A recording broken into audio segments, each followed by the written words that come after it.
ദിവസം LDF ഒരു പ്രകടന പത്രിക പുറത്തിറക്കിയിരുന്നു.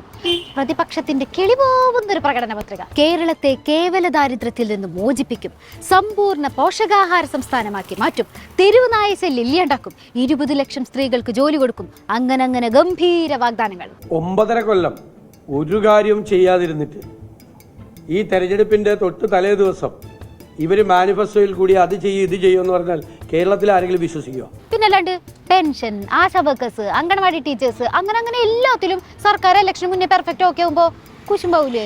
പോരാത്തന് അതുക്കും മേലൊരു പ്രകടന പത്രിക. അപ്പൊ പിന്നെ ദേഷ്യം വരില്ലേ?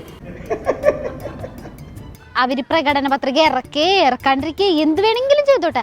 ആദ്യം നിങ്ങൾ നിങ്ങളുടെ സ്ഥാനാർത്ഥിയുടെ കാര്യം ഒന്ന് തീരുമാനാക്ക്. വോട്ടർ പട്ടികയിൽ പേരില്ല, പക്ഷെ കോൺഗ്രസ് സ്ഥാനാർത്ഥിയാണെന്ന് പറഞ്ഞിട്ട് കുറെ പേരില്ലേ നിങ്ങളുടെ കൂട്ടത്തില്? ബിനുവിനൊക്കെ നാട്ടുകാർ മുഴുവൻ ഇപ്പൊ എന്തോരെ കളിയാക്കുന്നറിയോ? ബിനു ഞാൻ സ്ഥാനാർത്ഥിയാണെന്ന് പറഞ്ഞ് പ്രഖ്യാപിച്ച് പോയി നോക്കുമ്പോൾ കഴിഞ്ഞ പ്രാവശ്യം അയാൾ വോട്ട് ചെയ്തില്ല, ഇപ്രാവശ്യം വോട്ട് ചെയ്തില്ല. വോട്ട് ചെയ്യാൻ വോട്ടില്ല, അന്നേരം വോട്ടില്ല, ഇപ്പം വോട്ടില്ല. എന്നിട്ട് ഞാൻ അന്ന് വോട്ട് ചെയ്തിട്ടുണ്ട്. എന്ത് വോട്ട് ചെയ്തിന്? ഇവരൊന്നും ആരും വോട്ട് തന്നെ ചെയ്യില്ല. ഇങ്ങോട്ട് മാത്രം നോക്കരുത്. കോൺഗ്രസിലേക്ക് മാത്രം മൈക്രോസ്കോപ്പിക് ലെൻസ് വെച്ച് നോക്കുമ്പോൾ ഇവിടെ മാത്രം കുഴപ്പം തോന്നുള്ളൂ. പിന്നല്ല, വാലുമ തീ പിടിച്ച പോലെ ഇരിക്കുമ്പോഴാണ് ഓരോ പരിഹാസം കൊണ്ട് വന്നിരിക്കുന്നത്.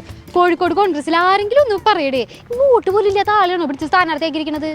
സംഭവം കോടതിയിൽ ഇരിക്കണ്ട, പണി പാളോ. പിന്നെ VM ബിനുവിന്റെ കാര്യത്തിൽ ഞങ്ങൾക്ക് നീതി ലഭിക്കും തന്നെയാണ് പ്രതീക്ഷ. ഇന്നോ അല്ലെങ്കിൽ നാളെയോ ഹൈക്കോടതിയിൽ നിന്നും അനുകൂലമായ ഉത്തരവുണ്ടാവുമെന്ന് പ്രതീക്ഷിക്കണം. ഇനി എങ്ങാനും കോടതിയിൽ നിന്ന് തിരിച്ചടി ഉണ്ടായ നമ്മൾ എന്ത് ചെയ്യും പ്രവീണേട്ടാ? സർപ്രൈസ് ഏത് കാര്യത്തിലാവാം. ചിലപ്പോൾ സ്ഥാനാർത്ഥിത്വത്തിലാവാം, അല്ലെങ്കിൽ ക്യാമ്പയിനിങ്ങിലാവാം, എന്തിലും ആവാം. ഇങ്ങനെ സർപ്രൈസ് ഇതുവരെ തീർന്നില്ലേ? വേറൊരു സർപ്രൈസ് കോടതിയിൽ നിന്ന് വരുന്നുണ്ട്, എടുക്കട്ടെ. വോട്ടർ പട്ടികയിൽ പേരില്ലാത്തതിനെതിരെ VM ബിനു നൽകിയ ഹർജി ഹൈക്കോടതി തള്ളിയിരിക്കുന്നു. സെലിബ്രിറ്റി ആയതുകൊണ്ട് പ്രത്യേകത ഇല്ല എന്നാണ് കോടതി പറയുന്നത്. വോട്ടർ ലിസ്റ്റിൽ പേരുണ്ടോ ഇല്ലയോ എന്ന് പോലും നോക്കാതെയാണോ തിരഞ്ഞെടുപ്പിൽ നിൽക്കുന്നത് എന്നും കോടതി ചോദിച്ചു. ആ സിനിമ എടുത്ത് അവിടെ നവീനേട്ടനെ കൂടെ കോടതിയുടെ വായിലിരിക്കണത് കേൾപ്പിച്ചില്ലേ? സെലിബ്രിറ്റി ആയതുകൊണ്ടൊന്നും കാര്യമില്ല, വോട്ടർ പട്ടികയിൽ പേരില്ലെങ്കിൽ അത് കഴിവുകേട് തന്നെയാണെന്നാണ് കോടതി പറഞ്ഞത്. പക്ഷേ ഇതുകൊണ്ടൊന്നും ഞങ്ങളുടെ രാഷ്ട്രീയ പോരാട്ടത്തിന്റെ ശക്തി തളരില്ല. പിന്നല്ല, നാണംകടല കോൺഗ്രസ്സുകാർക്ക് പുത്തരില്ലെന്ന് അറിഞ്ഞൂടെ? സർപ്രൈസിന് വേണ്ടി പ്ലാൻ എ തൊട്ട് പ്ലാൻ ഇസഡ് വരെ റെഡിയാണ് അല്ലേ പ്രവീണേട്ടാ? ഞാൻ ഇന്ന് രാവിലെ പറഞ്ഞൊരു പ്ലാൻ ബി ഉണ്ട്. പ്ലാൻ ഇല്ല യഥാർത്ഥത്തിൽ. ആ പ്ലാൻ ബിയുടെ ഭാഗമായിട്ടുള്ള പുതിയ സ്ഥാനാർത്ഥിയെ നാളെ പ്രഖ്യാപിക്കും. എന്നാലും സ്ഥാനാർത്ഥി കുപ്പായൊക്കെ എടുത്തിട്ടിട്ട് പ്രചാരണത്തിന് ഇറങ്ങി വോട്ട് പിടിക്കാൻ പോയപ്പോ നാണക്കേടായല്ലോ. സങ്കടം ഉണ്ടോ വിനോട്ടാ? എനിക്ക് മനപ്രയാസമൊന്നുമില്ല, കാരണം ഞാൻ ഇതൊന്നും ആഗ്രഹിച്ച ആളുകല്ല, ഇതിന്റെ പുറകെ നടന്ന ആളുകല്ല. VM ബിനു ഞങ്ങളോടൊപ്പം തന്നെ ഈ തെരഞ്ഞെടുപ്പ് വഴി UDFന്റെ വിജയത്തിലായിട്ടുണ്ടാകും. പ്രവർത്തനം സ്ഥിരമായി ചെയ്യണം, അതിന്റെ പണിയിലേക്ക് നീങ്ങണം.